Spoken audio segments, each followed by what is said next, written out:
कहाँ जा रही हो? अरे मैं कहीं नहीं जा रही, मैं बस टहल रही हूँ। अरे टहल रही हो तो छोटा सा मेरा काम ही कर दो। जी जनाब, आप बोले क्या काम है आपको? अरे मुस्कान, मेरी सनम के पास जाओ, नहीं तो मेरी निकल जाएगी जान।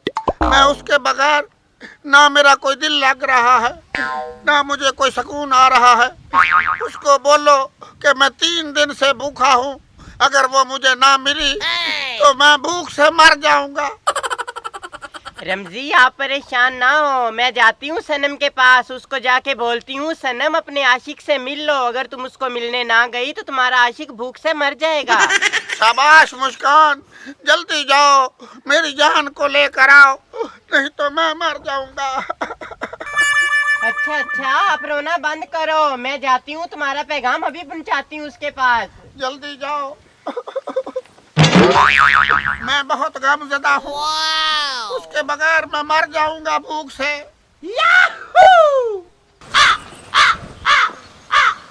मुझे लगता है बाइट तो है नहीं, कमरे में ही होगी। शौकी, मुझे लगता है मेरा भैया आ गए। आने दो उस कमीने को, कब तक हम छुप छुप कर मिलते रहेंगे? एक न एक दिन उसको पता तो चल ही जाना है। शौकी, मेरे भाई को कमीना मत बोलो, और दूसरी बात ये, सिचुएशन को समझने की कोशिश करो, चारपाई के नीचे छुप जाओ प्लीज। मैं नहीं छुपूंगा, जो होता है होने दो। आपने भाई को बोल दो जो करना है हमारा कर ले। शौकी, बात को समझने की कोशिश करो, मेरे भाई के पास इतनी बड़ी गन है, उसने ठा कर देना तुम्हें भी, साथ में मुझे भी। छुप जाओ ना। मैंने गन पहली बार देखनी है, डज करता है तो कर दे। इतनी देर होगी है, दरवाजा बजा रही हूँ, दरवाजा ही नहीं खोल रहे, मुझे तो लगता है वो घर पर ही नहीं है। चल मुस्कान, जाके रमजी को बता के वो घर पर नहीं है। अरे मुस्कान, क्या हुआ? अरे रमजी कुछ भी नहीं हुआ, इतनी देर से दरवाजा बजाती नहीं हूँ, उसने दरवाजा ही नहीं खोला, मुझे तो लगता है उसका भाई घर पर है। खबरदार, आप वापस आई तो जाओ, उसके दरवाजे पर बैठी रहो जब तक वो दरवाजा नहीं खोलती। उसे मेरा पैगाम जरूर दो। चलें ठीक है, मैं जाती हूँ। जल्दी जाओ। अरे मैं परेशान हूँ, तुमको फिक्र ही नहीं है। शौकी, मैं तुम्हारे सामने हाथ जोड़ती हूँ, तुम्हें मेरी मोहब्बत का वास्ता एक बार छुप जाओ। ये नो, मेरा भैया दरवाजा तोड़ दे। चल ठीक है, मैं छुप जाता हूँ। जल्दी करे।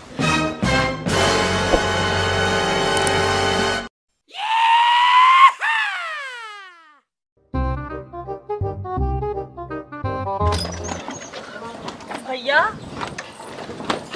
तुम दरवाजा खड़का रही थी? हाँ मैं दरवाजा खड़का रही थी। जो तुम्हारा आशिक है ना रमजी, 3 दिन से भूखा है, वो कह रहा है अगर सनम मुझे ना मिली तो मैं मर जाऊंगा भूख के मारे। मर जाए तो खाना पीना छोड़ के भी भला मरता है। अरे सनम को अकल का इलाज कराओ, खाना पीना छोड़ के बंदा मर ही जाता है। ले, ऐਵੇਂ ही बंदा मर जाता है। मैंने भी 10 दिनों से कुछ नहीं खाया, मैं तो नहीं मरी, जाके रमजी को बता देना। सनम कुछ समझने की कोशिश करो, वो तेरे प्यार में इतना पागल है, वो मर जाएगा।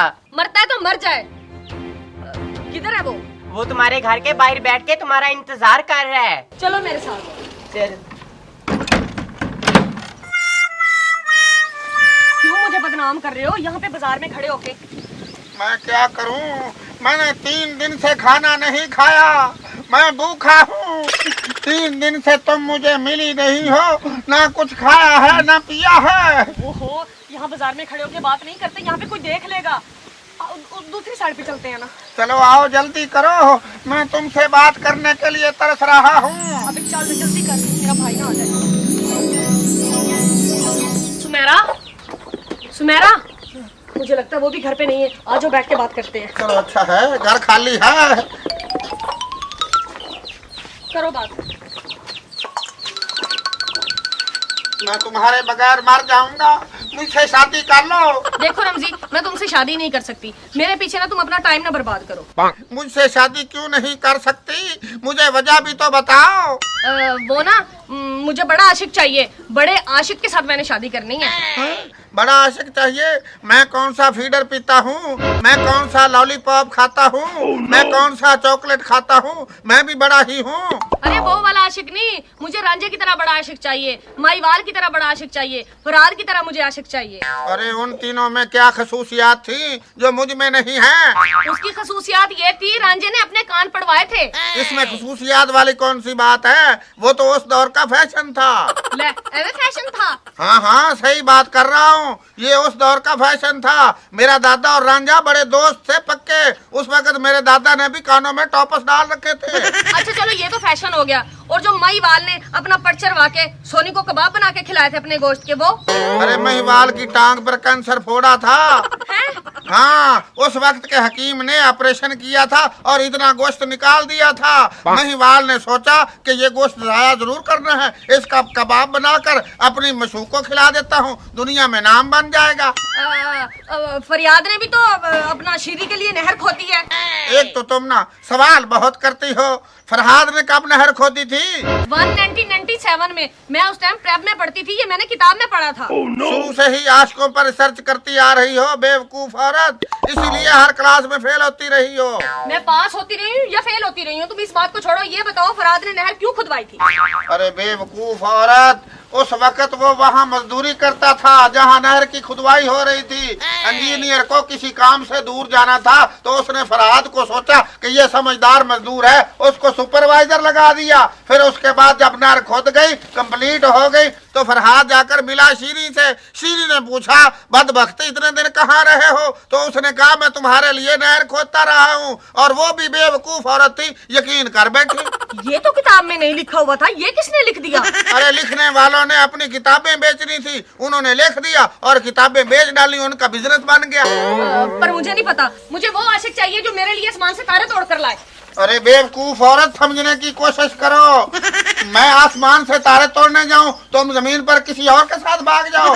इसको इतनी दलीलें दी हैं, ये क्यों नहीं समझ रही? अरे रमजी, ये बातें इसकी समझ में नहीं आने वाली। ये चिट्ठी अनपढ़ है, अंगूठा छाप। तभी तो मैं सोचूं, मैंने तारीख का इतना बेड़ा गर्क किया है, मेरी बातों में क्यों नहीं आई? ये तेरी बातों में नहीं आने वाली। अब यहाँ खड़े होने का कोई फायदा नहीं है, हम चौधरी अरशद के पास चलते हैं, वो समझदार है, वो कोई मशवरा देगा। चलो मेरे साथ। चलो।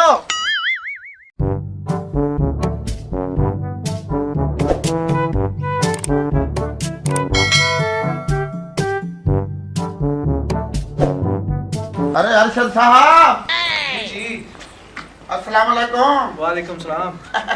मैंने आपसे एक मशवरा करना है। बोले। मैं आशिक बनना चाहता हूँ, बड़ा आशिक। सनमी ने कहा है कि मैं उससे शादी करूंगी जो बड़ा आशिक होगा, जो मेरे लिए बहुत बड़ा काम करेगा। मुझे बताओ मैं उसके लिए क्या काम करूं? तू ऐसा कर, तू उसकी जिंदगी से निकल जा, ये भी तेरा ना आशिकों पे एक एहसान होगा। एहसान होगा? ये बात तू रांझे को समझाता, ये फरहाद को समझाता, महिवाल को समझाता, ये जो मुझे समझा रहे हो। उस दौर में मैं था ही नहीं, अगर होता भी तो उन्होंने मेरी बात कौन सी सुननी थी? वजह? अरे बेटा, वो सच्चे आशिक थे, तुम्हारी तरह झूठे आशिक नहीं थे। यही तो मैं चाहता हूँ, झूठ से निकलकर सच की तरफ सफर करूँ। बताओ मैं क्या करूँ? अच्छा, तुम सच्चे आशिक बनना चाहते हो तो फिर ऐसा करो, शाहजहां की तरह ताजमहल बनवा दो और ऊपर उस पे मोटा सारा सनम लिखवा देना। अरे अरशद भैया, ये तो बड़े पैसों वाला काम है, ये मैं नहीं कर सकता। कोई आसान सा काम बताओ। अच्छा, मतलब पैसों वाला काम नहीं करना, बगैर खर्चे वाला काम करना। अच्छा मुझे ये बता, तू थोड़ा बहुत तो खर्चा कर लेगा ना? हाँ हाँ, थोड़ा बहुत तो खर्चा कर लूंगा, 40-50 हजार। अच्छा, 40-50 हजार में? अच्छा फिर ऐसे कर, एक अच्छा सा ब्यूटी पार्लर बना दे और ऊपर उसका नाम लिख देना, सनम ब्यूटी पार्लर। चूंकि वहाँ पर आती जाती रहेंगी, चर्चा होता रहेगा। अरशद भैया, ये काम भी मैं नहीं कर सकता। वो क्यों? आजकल की लड़कियां बड़ी चबल होती हैं। ये ना हो उससे कोई मेकअप करवाने के लिए कोई लड़की आए और उसे कहे, रमजी काला शाह काकू है, इसको छोड़ो, मैं किसी खूबसूरत लड़के से के साथ तुम्हारी सेटिंग करवाती हूँ। वो कैसा आशिक है तू, तुझे अपनी मशूक पे इतना भी एतबार नहीं है? अरे भैया, मुझे मशूक पर एतबार है, लेकिन ये जो लड़कियां हैं उन पर एतबार नहीं है। ये लड़कियां लड़कियों के कान भरती हैं और लड़कियां ही लड़कियों को खराब करती हैं। सीधी बात है अरशद भैया, मुझे अपनी मशूक पर 1% भी एतबार नहीं है। फिर ऐसा करो, उसे छोड़ दो और किसी और जगह पे ट्राई करो। अरे भैया, इस तरह तो मेरी उम्र गुजर जाएगी और सच्चा प्यार नहीं मिलेगा। बड़े ढीठ किस्म के आशिक हो तुम, उसे छोड़ भी नहीं रहे और उस पर एतबार भी नहीं है और खर्चा भी नहीं कर सकते। मेरे पास इसके अलावा और कोई आइडिया नहीं है, दफा हो जाओ और अपनी मर्जी से जो करना है करो। मुस्कान, चलो मेरे साथ, मैं खुद ही अपने दिमाग से कोई ऐसा काम करूंगा कि मेरा नाम सच्चे आशिकों में आ जाएगा। हाँ रमजी, तू सही कह रहा है, अब जो भी करना है तूने अपने दिमाग से करना है। हाँ हाँ, जाओ करो अपने दिमाग से काम जो करना है। मैं जा रहा हूँ। तो जाओ। ए गधा, वो चौधरी को टांग मार गया। तुम्हारी जरूरत कैसे हुई मेरे घर आने के लिए? और मैं तो तुम्हारी बिजली ठीक करने आया था और आप गलत समझ गए हो। अब आपकी बिजली मैं ठीक करूंगा। भाई टीटू, ये ना झूठ बोल रहा है। कौन सा झूठ? यही कि तुम बिजली नहीं ठीक करने आए। भाई टीटू, हम दोनों एक दूसरे से प्यार करते हैं और शादी करना चाहती हूँ मैं इससे। अच्छा, इसका मतलब है मेरा शक ठीक निकला। अब इसको मेरे हाथों से कोई नहीं बचा सकता। भैया खुदा के लिए ऐसे मत मारो। दफा हो जाओ।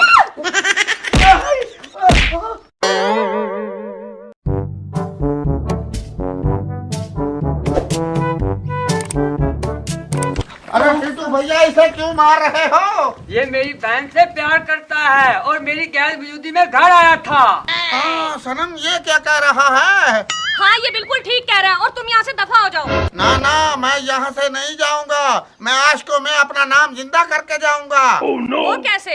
अभी बताता हूँ। रोटी पकड़ो, इसको खत्म कर दो।